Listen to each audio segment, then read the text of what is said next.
I'm now going to be chatting with the British High Commissioner to Trinidad and Tobago, Mr. Tim Stew. He is here to talk with us about several things, what the British High Commission is doing here in Trinidad and Tobago, and share his thoughts on some of what is happening here in Trinidad and Tobago. Mr. Stew, good morning and welcome. Morning. Thank you very much for having me here. Yeah, very well. Mr. Stew, it's an absolute pleasure having you on with us this morning. I want to start by getting your thoughts on, one, the crime situation in Trinidad and Tobago. Sure. Well, this is obviously a very hot topic. It's the thing which increasingly over the 3 years I've been here that people talk to me about and raise with me. We have a particularly strong interest in the crime and security situation in this country and criminal justice more broadly for a variety of reasons. One, we have a resident British community here which is sizable.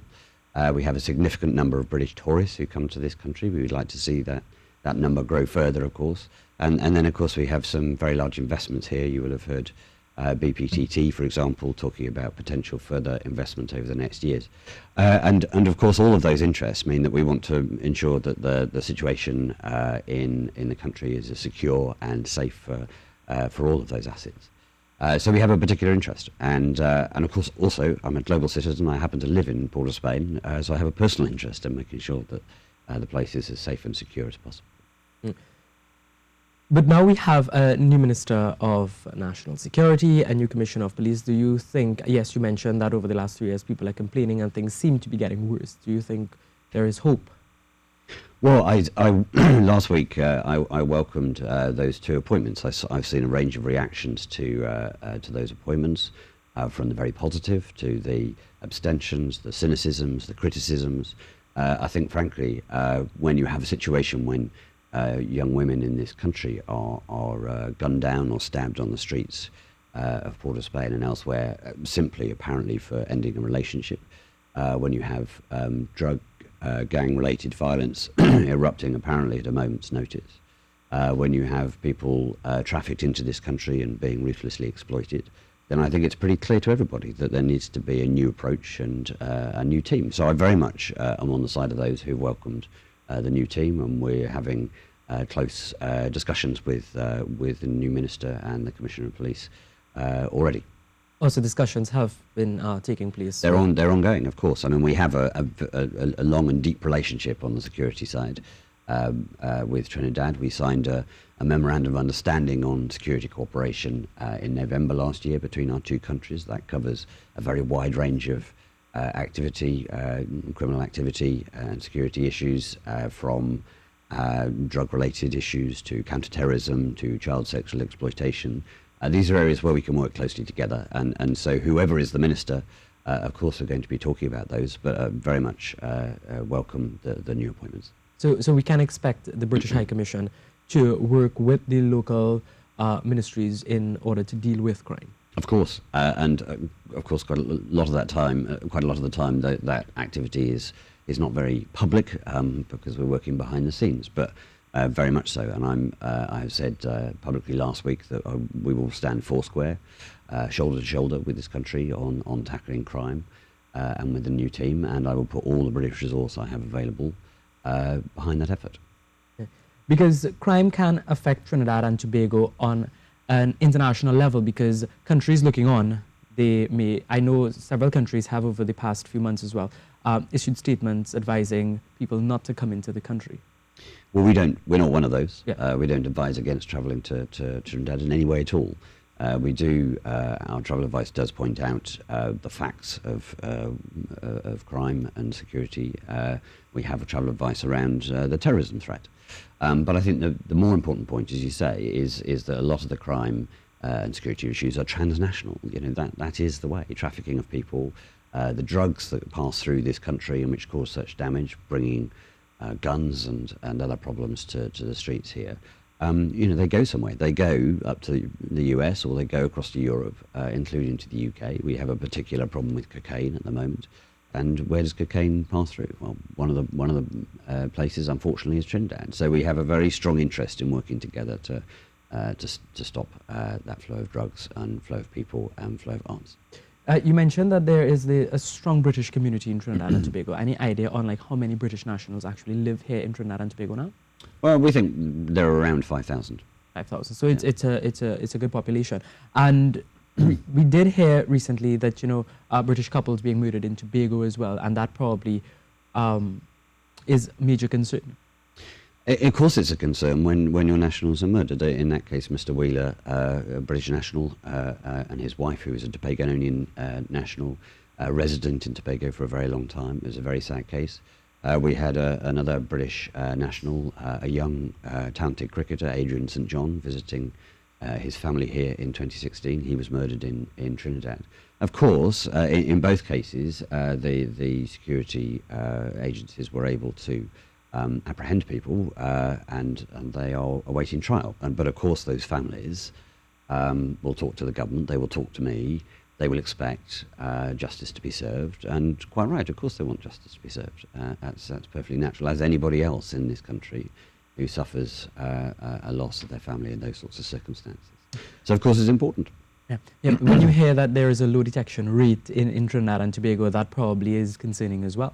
That is something that we need to see rise. There's no question about it, of course. And we've seen detection rates rise and fall in this country over the last 10 or 20 years. One of the things that we are absolutely going to be talking to the Commissioner of Police about, the new Commissioner of Police, is what sort of efforts and interventions we can make, whether that's in training or other support or tactical support or strategic support, to see that detection rate rise. Of course, everyone wants to see that, don't they? Yeah. And it will bring a sense of security to the minds of people, knowing that, if somebody actually commits a crime, there is a high possibility that they may be caught. So that is something that... I mean, a lot of people complain to me that there is a sense of impunity in this country. And whether that's right or wrong, that's something that we certainly want to tackle also, and to help the authorities tackle. Mr. Stu, I just want to switch the conversation a little bit again to talk about this human trafficking and modern slavery issue. I know you have spoken about it before, but I want to understand what modern slavery is. Well, we use that term. It's a UN term used in the Sustainable Development Goals from 2015. Why are we using it is because it captures all aspects of trafficking of human beings, the smuggling, forced labour, and exploitation, including domestic servitude and sexual exploitation. So it's a catch-all term, and the reason that we talk about modern slavery, and the reason that in Britain we have been pushing hard on this in the last year, is because we see that there's lots of national efforts and lots of international efforts to tackle individual parts of that. But there hasn't been a really good, big, determined international effort to tackle it all. And it is an international issue. I mean, we have in the UK somewhere between 10 and 13,000 victims, we think. And what is striking is that they come from 108 different countries. This is an international problem, wherever you sit, whether it's in Trinidad or it's in the UK. Yeah. And do you think Trinidad is doing anything about this? Well, I'm talking to the government about it. We have put to them, to the government here, that we would, one of the things they could do is to sign up to a call to action, which we launched last year. Over 70 countries have already signed that call to action. And that, if Trinidad were to sign that, it would send a very clear message that the government is determined to tackle any issues nationally here, and also to partner with international partners to ensure that we're tackling the international aspect. What can we do from a legislative perspective? Well, I think you need to ensure that the legislation here is sufficient to tackle those who are smuggling or trafficking human beings. This is part of the issue, and part of the problem is that actually people have a perception that trafficking of human beings is something that somehow people come in on a boat or smuggled in somehow.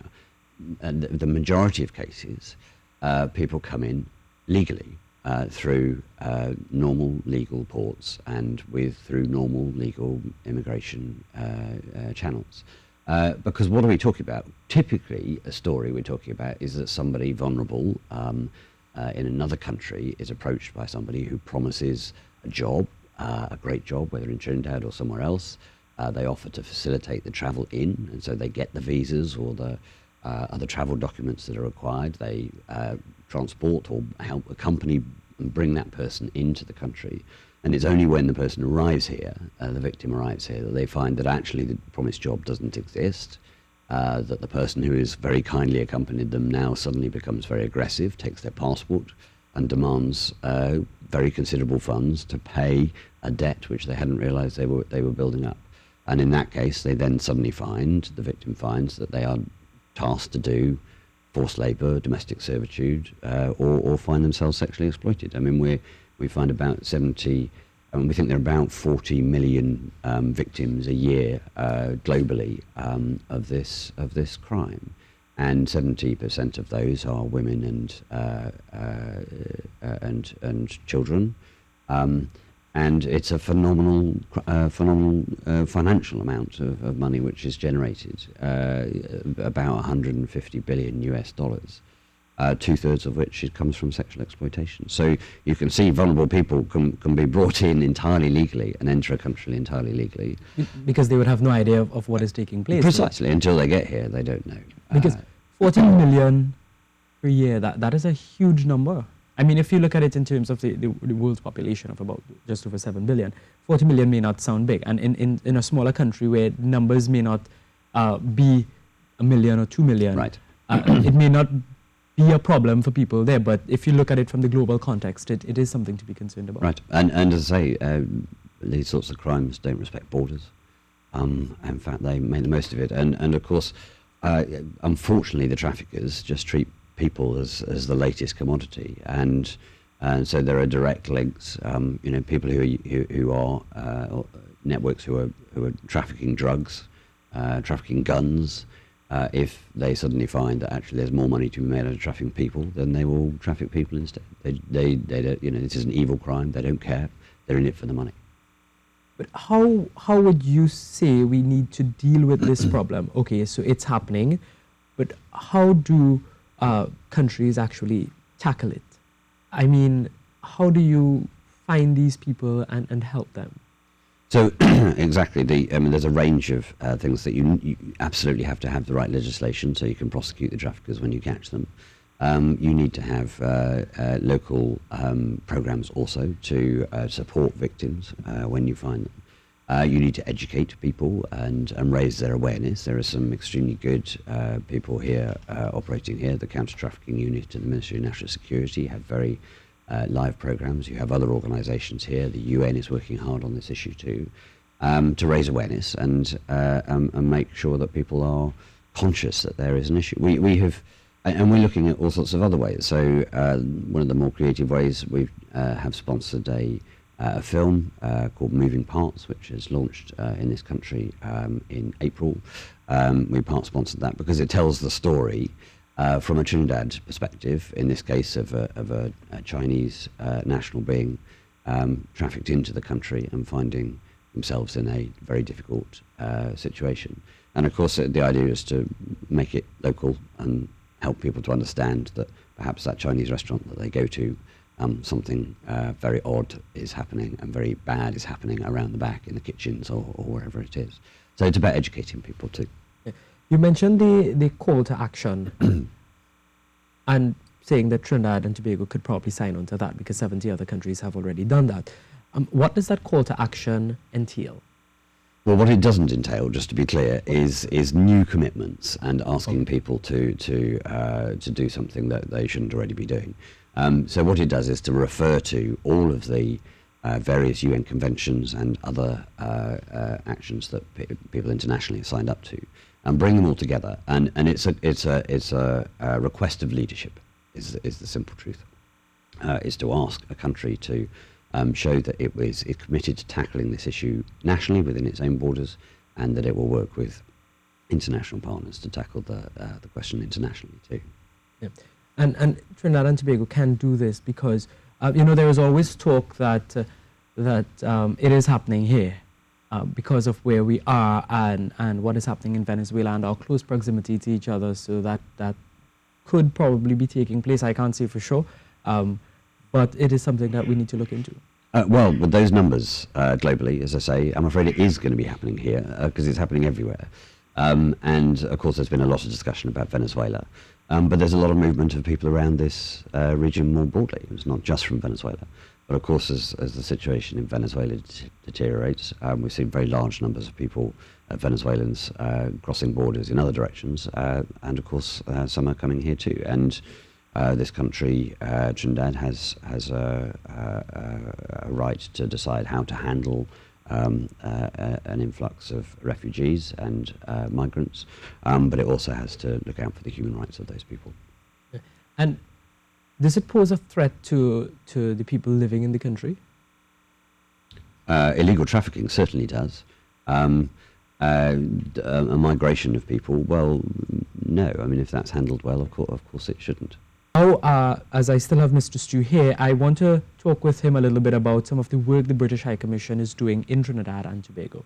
Well, of course, we've touched on crime and security, yes. And another angle to that is the advice that we provide on criminal justice reform. Of course, we all have a very strong interest in seeing the criminal justice system here speed along and deliver justice in a timely way. So there are some changes and reforms that are needed there. We have a large prosperity agenda here, of course, also. As I've mentioned, we have large British investments in oil and gas through BPTT and Shell and other British oil and gas companies.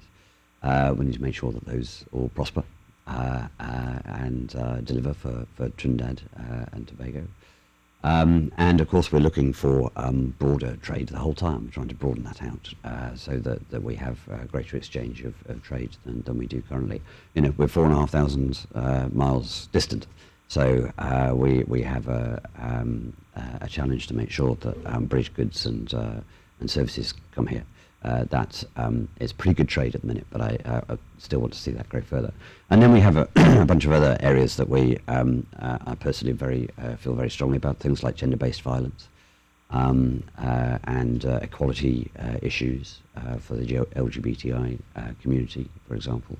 And corruption is another area which I have spoken about quite a lot since I've been here, because it's pernicious. It affects so many different parts of society.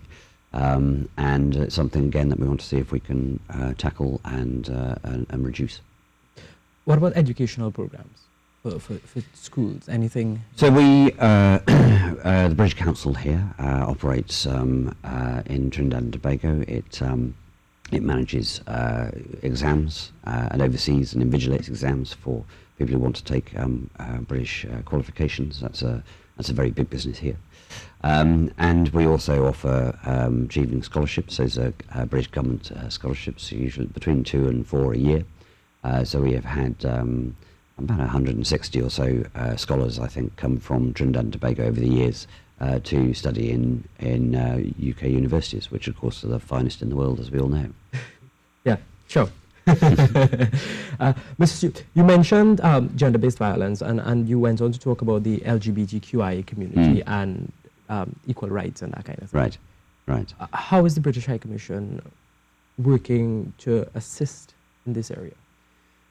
So certainly on gender-based violence, we have been keen to promote the dialogue, to act as a convener and to help publicise and make people aware of the issues. And to sit up and challenge when they see things going wrong. So we work with groups like 2 Cents Movement and others to get the message out to young people about healthy relationships and unhealthy relationships in particular. It's a big social issue. There are a lot of people working in this area. I want to use the profile that we have here to raise the awareness about that. And similarly, in terms of equal rights, I think in this day and age, people have a right to be treated equally. In recent time, we've been hearing a lot about the LGBTQIA community. You're seeing marches. They had a pride parade not too long ago, but then there are those who are saying that it should not be allowed to happen in Trinidad and Tobago. What are your thoughts? I've heard commentary that this is a threat to normal life and the fabric of society in this country. I mean, there will be different views on this. But frankly, offering people equal rights doesn't sound to me like a threat. It sounds like a basic human right. So it is something that I'm sure that discussion will continue, and we may hear more from the British High Commission on that. When it comes to criminal justice reform, what do you want to see? Well, what we need to see really is that the situation where somebody is caught for a serious crime, a murder or something, that it doesn't take 10 to 12 years for their case to come to court. Justice needs to be delivered more swiftly. From a British perspective, because we have cases in court and we want to see those obviously speeded up. But you, as a human being living in this country, we've talked a little bit about impunity. You've got to stop that. It's all part of this drive to reduce crime. If people are caught quickly and prosecuted in a timely way, and they know that that's going to happen, that should act as an agent of reducing crime to a degree. Yeah, because there have been a lot of complaints about our criminal justice system and the pace that it moves at. There is need to reform it. I mean, it's complex. There are a lot of small elements all through the system which contribute to the larger problem. So there are inefficiencies. There are patterns of working which need to be brought much more into the 21st century. None of this is secret. You know, everybody knows where there are problems, and the magistrates' courts need to be open for longer and working more hours. Police prosecutors need to be presenting more strongly in court.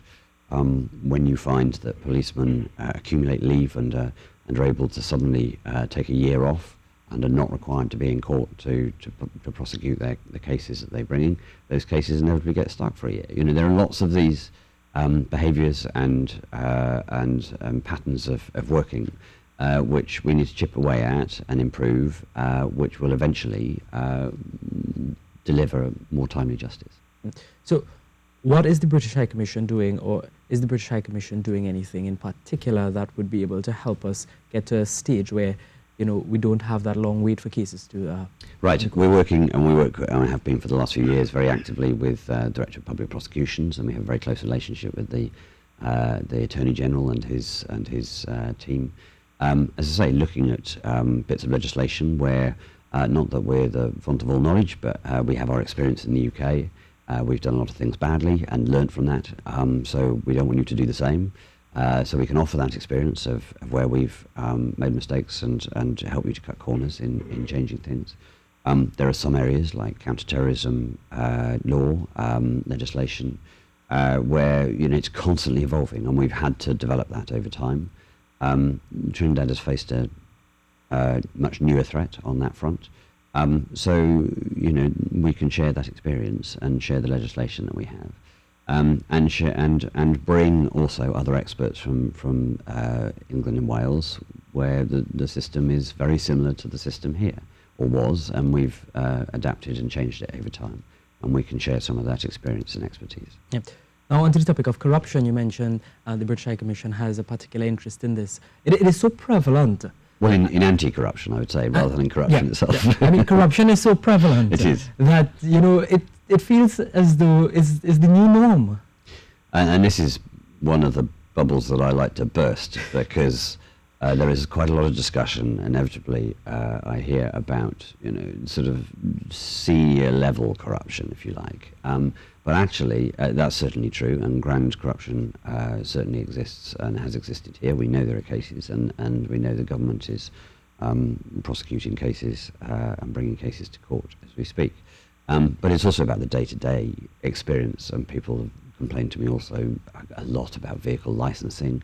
But I think there's also a personal responsibility issue here, because, you know, when you can't quite get a flight to Tobago, but then you know somebody who can, if you just give a little bit more money, actually that is, you're contributing to corruption. And so there's a personal responsibility element in all of this, and I think that's where counter-corruption starts. Mr. Stew, we just have I need to wrap very quickly, sure. But I have one other question. The issue of reparations is always something people talk about, not just in Trinidad, but across the region as well. What are your thoughts on that? It's a very emotive subject, very clearly, and I can understand why that is, with the history and so on.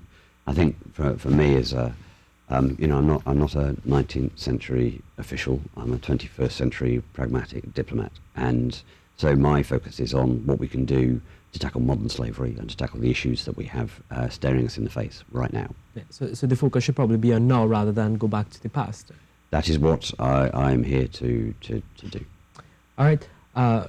Mr. Tim Stew, I would like to thank you very much for taking the opportunity and coming on Good Morning Trinidad and Tobago and chatting with us, telling us a little bit about some of the work the British High Commission is doing, and also, some of what we can expect later on. It was an absolute pleasure. Thanks. This is Good Morning Trinidad and Tobago. We now take you to your weather forecast with Ian Wallace.